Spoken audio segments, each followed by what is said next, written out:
Hello sa mga bagong followers dyan mga boss. Ngayon, susundo na naman ako sa aking partner. So about ito mga bossing sa post ko nung nakaraan mga boss na dinumog ako doon ng pusa na malaki mga bossing at saka may narinig ako na wakwak. Yung tawag dito sa amin, kikik pala, kikik. So wakwak, ang tawag sa Tagalog niyan, hindi ko alam. Ito tinatagalog natin mga boss para maintindihan din ng iba.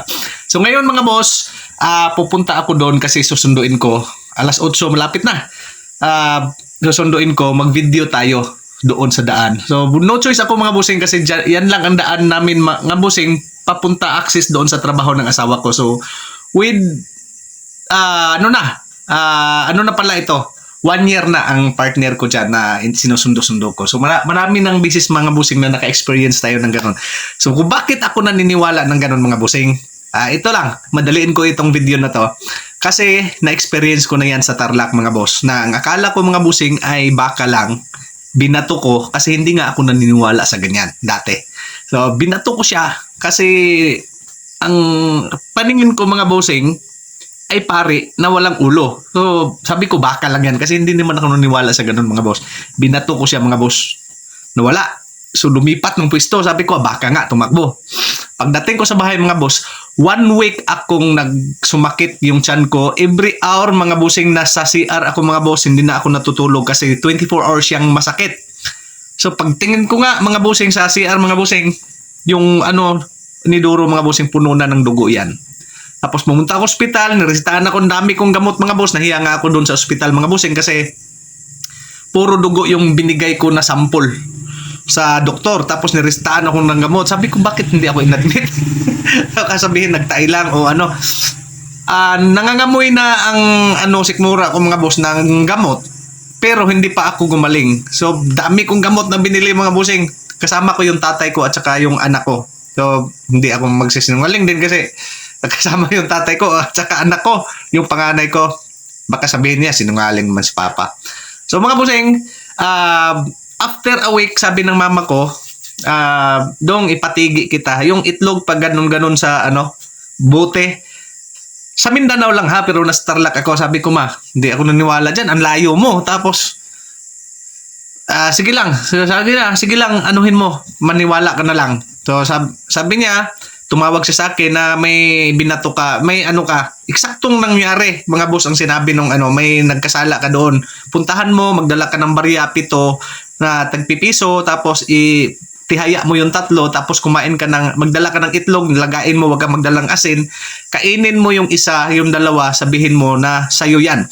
Tapos mga boss, ginawa ko yan, pumunta ako ng alas 6 ng gabi, sabi nung albularyo kasi, tapos nanghingi ko nung tawa doon. Tapos, yun na mga boss, kahit masakit ng tiyan ko, pinuntahan ko. Sabi niya, may sisit-sit ha.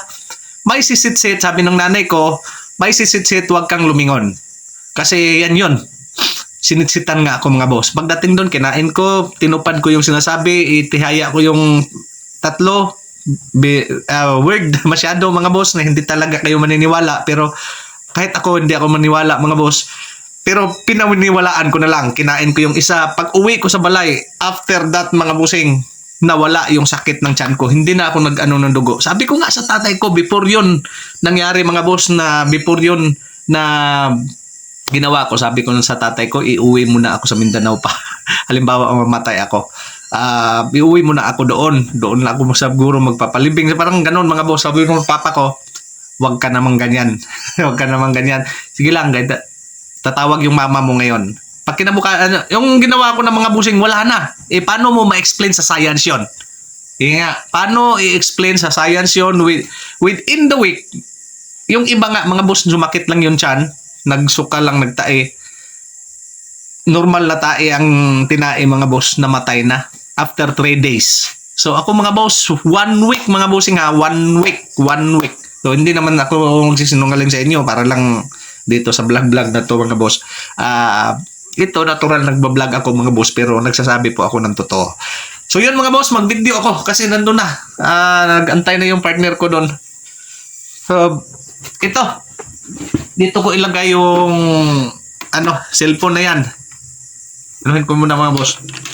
Lagay ko yan dito mga boss. Tingnan nyo ang madadaanan ko kada gabi. So medyo creepy siya kasi yun nga, walang masyadong kabahayan, walang masyadong tao. Yung mga boss, ito yung motor na sasakyan ko. Magdala lang akong itak kasi magbibidyo-video tayo, baka nga. Natakot din ako mga boss kasi siya na experience ko. Alis! Masagasaan. Sagasaan kayo mga pusa kayo. Sagasaan na yung pusa na maliit, kuting pala.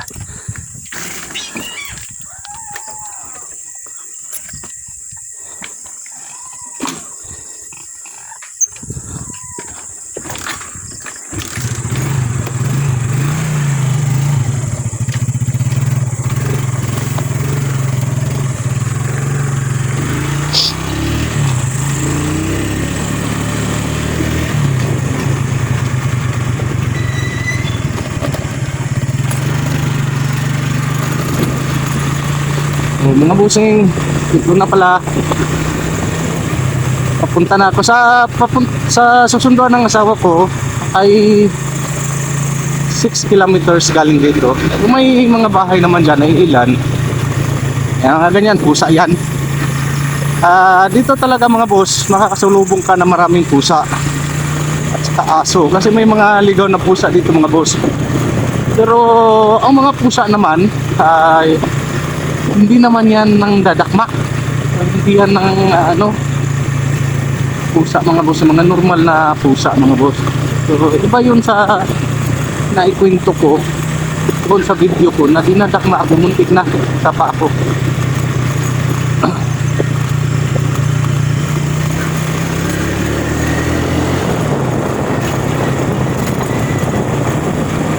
Dito, kung daan na to, marami talagang ahas. Isang taon kong balik-balik dito mga boss, marami na akong nasagasaan ahas.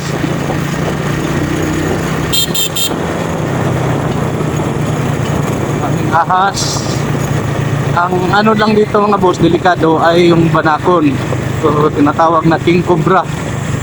Nung last week lang kami, sagasa kami, maliit lang naman. At saka ang ay sa bandang ulo ko siya nasagasaan, hindi sa may buntot niya. Kasi yung king cobra mga busing ay mahaba yan. Delikado yan pag nasagasaan mo sa buntot. Pero kung mga cobra lang, marami talaga dito. Yung aso. Ito na, malapit na tayo sa binitihan ko mga boss. So dito, nasa mga 400 meters na punta doon. Ay, may nakasalubong tayo.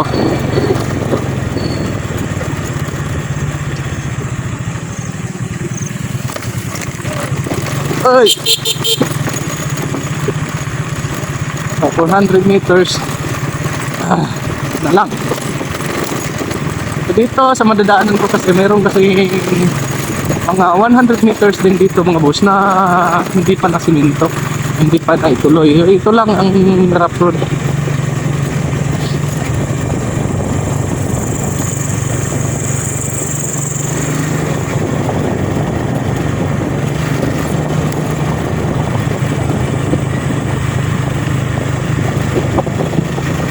Dito na po banda.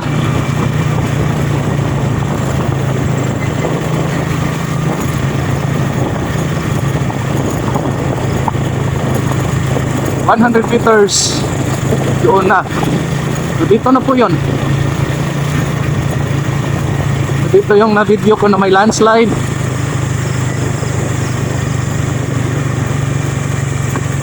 Yan. Saka dito po ako inano ng pusa, dinakmaan dito. Parang nangingilabot ako mga bossing, tinitindig yung balahibo ko mga boss. Yan, dito po dyan sa taas na yan, oh. Dito po ako binulungan at saka namatay yung ilaw ko. At pag dito mga bossing, tumatingin ako sa mirror. Nasa likod. Tapos yan na yun, lumagpas na tayo. So dito may bahay.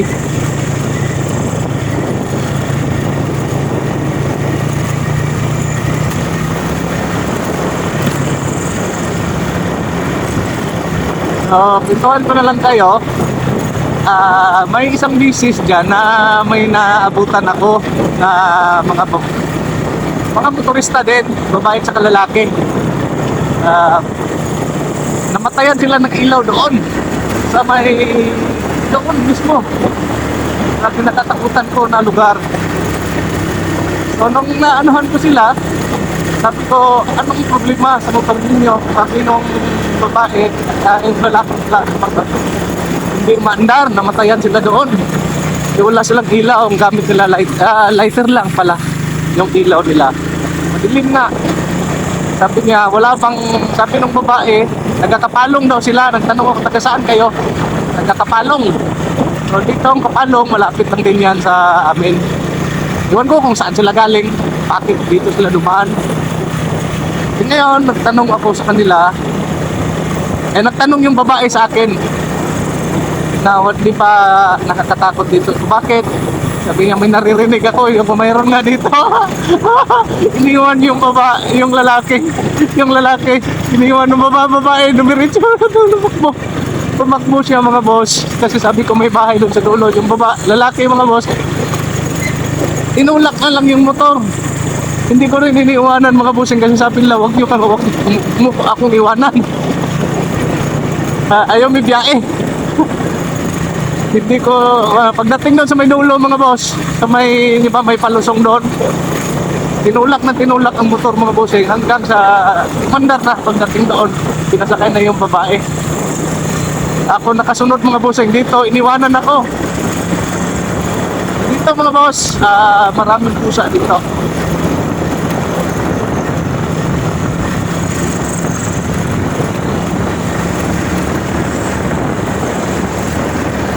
Dito wala ding bahay dito mga bossing. Dito na akong natatakot dati. At ngayon, wala naman akong experience dito. Yun lang, natatakot ako.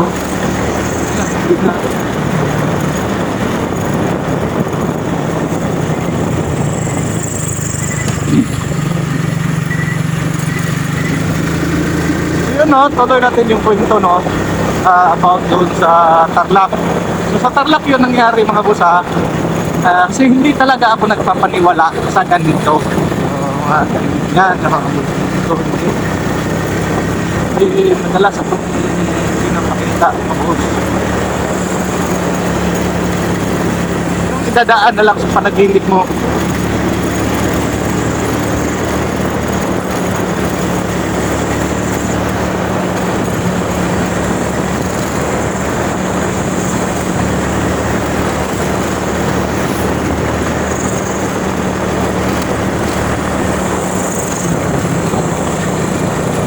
Maraming business na mga bossing.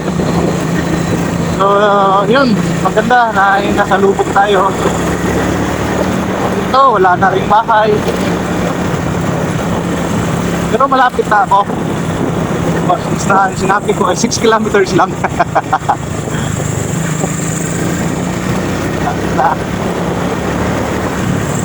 Minsan mga boss, tinutulak na namin yung motor dito kasi naplatan kami. Ganito kasi yung oras, wala nang vulcanizing. Tinutulak ang bahay. Kaya pinakondisyon ko yung isang motor ko. Isang araw nga, inanuhan kong gulong kasi may minsan talaga, pag alis mo pa lang sa bahay, pagkaano ka lang ng mga takbo ka lang mga ilang dipa, pansin mo agad na yung motor mo pala ay flat. Paano kung masusunod yung partner ko dito? Wala namang nagbabiyahe dito mga boss. Hindi pa na lang nung nakaraan, ihatid sana siya ni Gonggong, kaibigan namin, asawang lalaki ng katrabaho ng partner ko. Bakit? So ito na, Barangay Linda.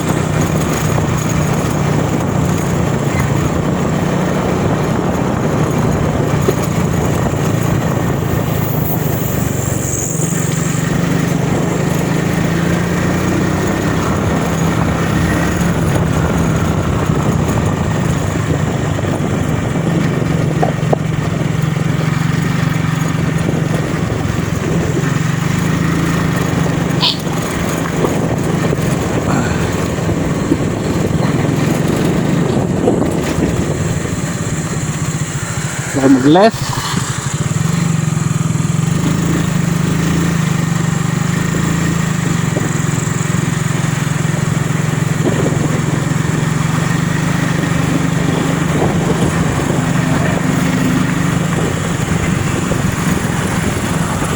Yung ano, yung truck na natumba dito, ayun, kinuha na pala mga boss, oh.